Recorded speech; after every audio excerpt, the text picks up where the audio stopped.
मैं सतीश कुमार शर्मा यूट्यूब के सभी दर्शकों का जय भवानी एस्ट्रोलॉजिकल में स्वागत करता हूं, हार्दिक अभिनंदन करता हूं।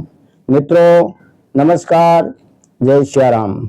मित्रों आज का विषय हमारा है कि मेष लग्न की कुंडली के अंदर यदि सूर्य द्वादश भाव में हो तो यहाँ सूर्य का क्या फल होगा। यहाँ मित्रों सबसे पहले हमें ज्ञात होना आवश्यक है कि द्वादश भाव से किन किन बिंदुओं पर विचार किया जाता है। यहाँ द्वादश भाव खर्च के लिए अर्थात व्यय के लिए जाना जाता है। द्वादश भाव विदेश यात्राओं के लिए जाना जाता है। द्वादश से हम बाएं नेत्र का और पैर आदि का विचार करते हैं और शयन सुख का विचार भी द्वादश से करते हैं और हॉस्पिटल का विचार ये भी द्वादश से करते हैं। जेल जाने का योग, मुकदमा, दंड, पुलिस कार्रवाई सभी आदि का विचार हम द्वादश से ही करते हैं। आइए आगे बढ़ते हैं। मित्रों यहाँ मेष लग्न की कुंडली के अंदर सूर्य पंचमेश होकर के द्वादश भाव अर्थात एक खर्च के भाव में, एक व्यय भाव में सूर्य स्थित है। यदि द्वादश भाव में कोई पाप ग्रह हो या क्रूर ग्रह सूर्य आदि हो तो निश्चित रूप से व्यय ज्यादा करवाता है, खर्चा है वो आवश्यकता से ज्यादा ही होता है, इसमें कोई दो राय नहीं है। दूसरा विषय ये जाना जाए कि किस प्रकार का व्यय, तो यहाँ सूर्य पंचमेश होकर के द्वादश भाव में स्थित है। अतः पंचम से पुत्र का विचार करते हैं तो पुत्र को विदेश से यदि पढ़ाई आदि करवा जाए तो उसमें खर्चा हो सकता है। उस सूर्य पर किसी शुभ ग्रहों की दृष्टि का प्रभाव हो तो शुभ कार्यों में खर्चा होगा। यदि पाप ग्रहों का प्रभाव हो तो फिर खर्च का व्यय है वो भी एक अनिष्ट रूप में ही जाना जाएगा। यहाँ मित्रों विदेश यात्रा का विचार भी हम द्वादश भाव से करते हैं। यदि इस सूर्य पर बृहस्पति की दृष्टि का प्रभाव हो, यहाँ बृहस्पति मित्रों द्वादश अर्थात विदेश का लोड बनता है।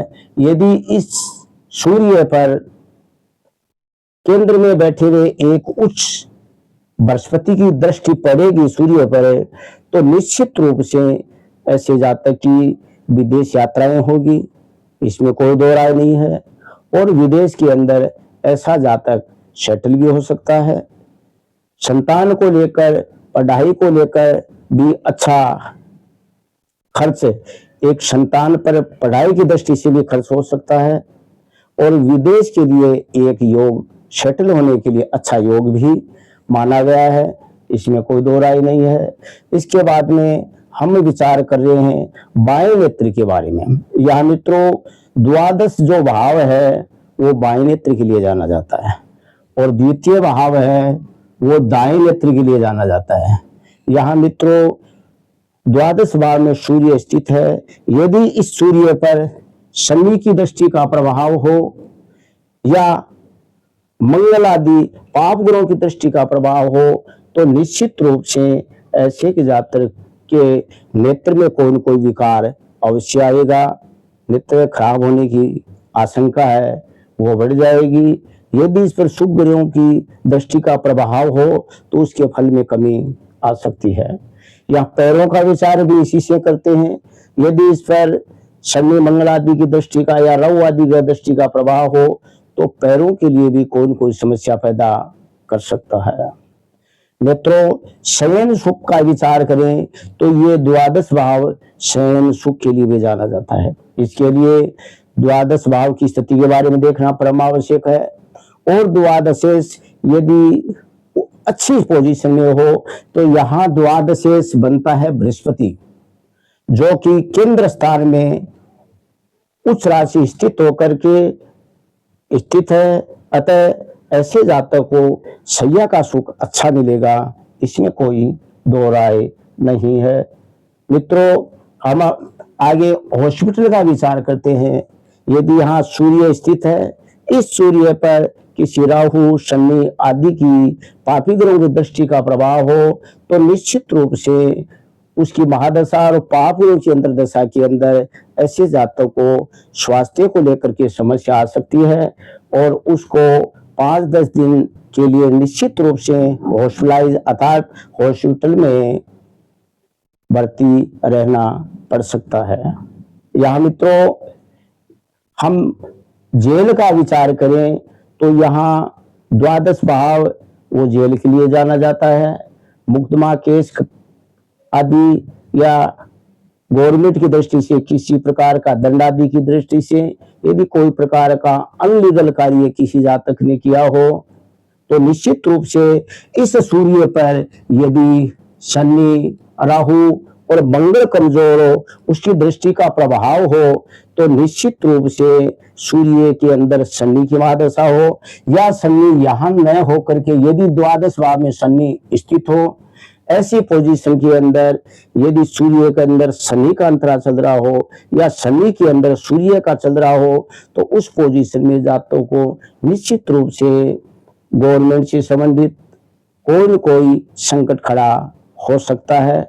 अतः जातकों को सूर्य और शनि के उपाय के लिए हमें सूर्य शनि की आराधना करनी चाहिए, शंकर भगवान की आराधना करनी चाहिए, सूर्य और शनि से संबंधित दान आदि करते रहना चाहिए और सूर्य की मजबूत स्थिति के लिए आदित्य हृदय स्तोत्र आदि का पाठ करना चाहिए या हम माणिक धारण भी कर सकते हैं।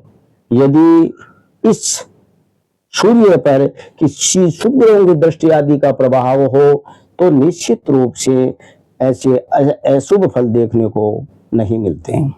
यहाँ मित्रों, ये जो नरक का भाव कौन जात स्वर्ग में जाएगा अथवा नरक में जाएगा, इसका विचार भी हम द्वादश भाव से ही करते हैं। यदि द्वादश भाव के अंदर सूर्य है और सूर्य पीड़ित हो, पाप ग्रहों के प्रभाव में हो तो निश्चित रूप से ऐसे जातक के प्रारब्ध के कर्म भी अच्छे नहीं रहेंगे और इस वर्तमान के भी अच्छे नहीं रहेंगे।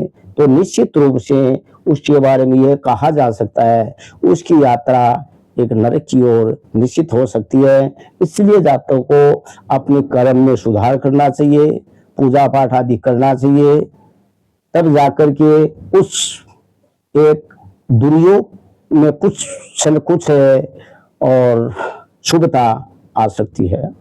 यह मित्रों, ये फल जब सूर्य की महादशा हो, उसके अंदर शनि का अंतरा हो या सूर्य कमजोर हो या सूर्य के पास जो ग्रह बैठा हो वो कमजोर हो, अस्त हो और उस सूर्य के अंदर किसी पाप ग्रह की अंतर्दशा या प्रत्यंतर आदि चल रहा हो, गोचर के अंदर भी ये अशुभ स्थान में चल रहे हो तो ये फल देखने को ज्यादा मिलते हैं। मित्रों, मैंने जो कुछ बताया है वो संक्षिप्त में बताने की कोशिश की है, लेकिन कुंडली का प्रिडिक्शन करने के लिए बहुत गहराई में जाना पड़ता है, बहुत गहराई से विस्तृत रूप से उसका अध्ययन करना पड़ता है, जब जाकर के हम कुछ देख पाते हैं एक सच्चाई को।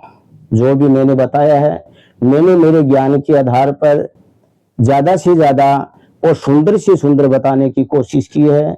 मित्रों, यदि आप मेरे माध्यम से कुंडली विश्लेषण करवाना चाहते हो तो आप मेरे व्हाट्सएप नंबर 9867453019 पर कांटेक्ट कर सकते हैं। मित्रों, यदि मेरे बताने का तरीका आपको अच्छा लगा हो तो आप जय भवानी एस्ट्रोलॉजिकल को सब्सक्राइब कर दीजिएगा, बेल आइकन घंटी को दबा करके शेयर कर दीजिएगा। इससे मित्रों मेरा मनोबल बढ़ेगा और आगे के लिए मैं ज्यादा से ज्यादा अच्छे से अच्छा बताने की कोशिश कर पाऊंगा। मित्रों, आज के लिए इतना ही। नमस्कार, जय श्री राम।